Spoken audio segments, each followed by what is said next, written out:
Welcome back. Let's attempt our first landscape. I have chosen a landmark in Bangalore for my subject.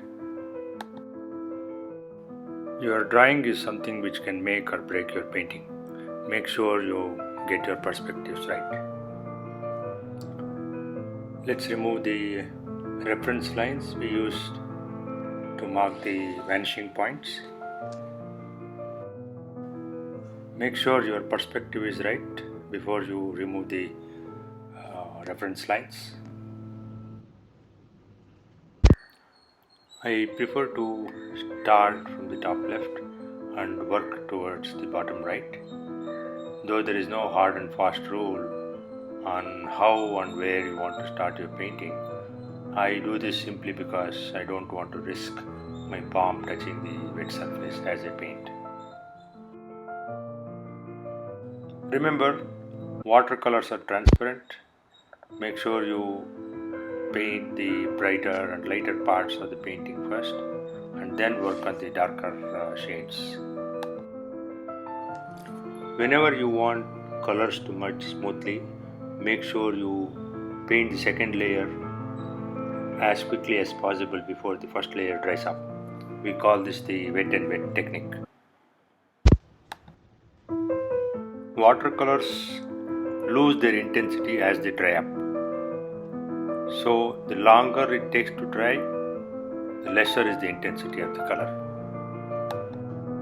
Try to practice with different proportions of water and paint on a separate paper, and you should be able to figure out the optimum amount of water you can use.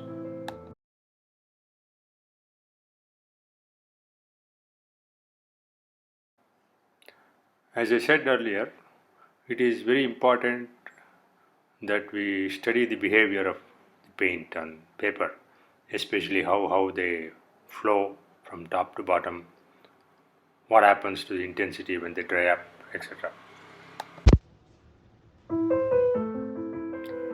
We can start by painting a few strips of colors, any random color, with varying degrees of combinations of water and paint.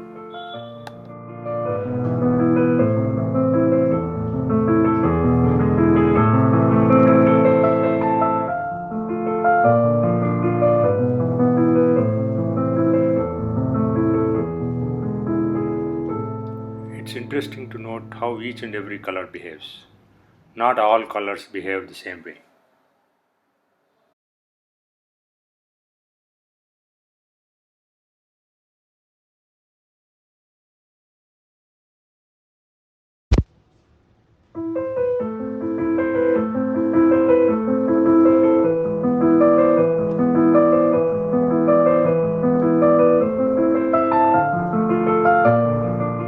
Now let's try and paint strips with two different colors and see how they mix with each other, especially when the paints are still dry.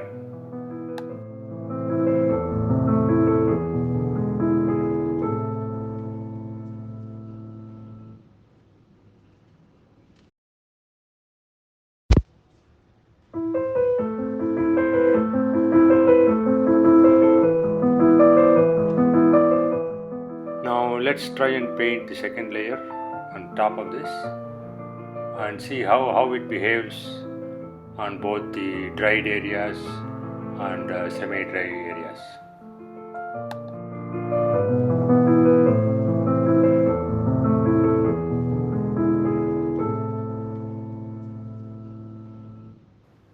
Let me start working on the shadows first.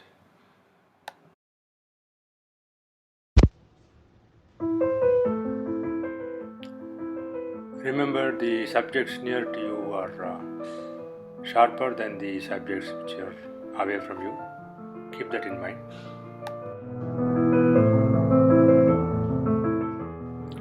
I can always revisit a part of the painting if I feel something needs to be sharper or darker. If you notice the layers that I have painted earlier, they've already become light, so I may have to revisit some of those parts. As a general practice, it is better that we get the color intensities right the very first time. Too many revisits can spoil your painting.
Let's start working on the details.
Make sure you remember that the objects closer to you are always sharper than the objects that are farther away from you.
If you notice, I have deliberately used warm colors to make sure this represents a hot summer evening.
It's now time for a final assault.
Human shapes represent life and activity.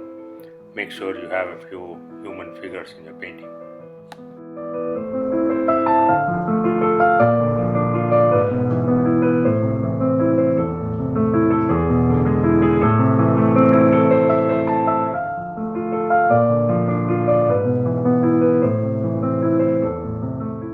And finally, there you are with your finished work. Thank you for watching.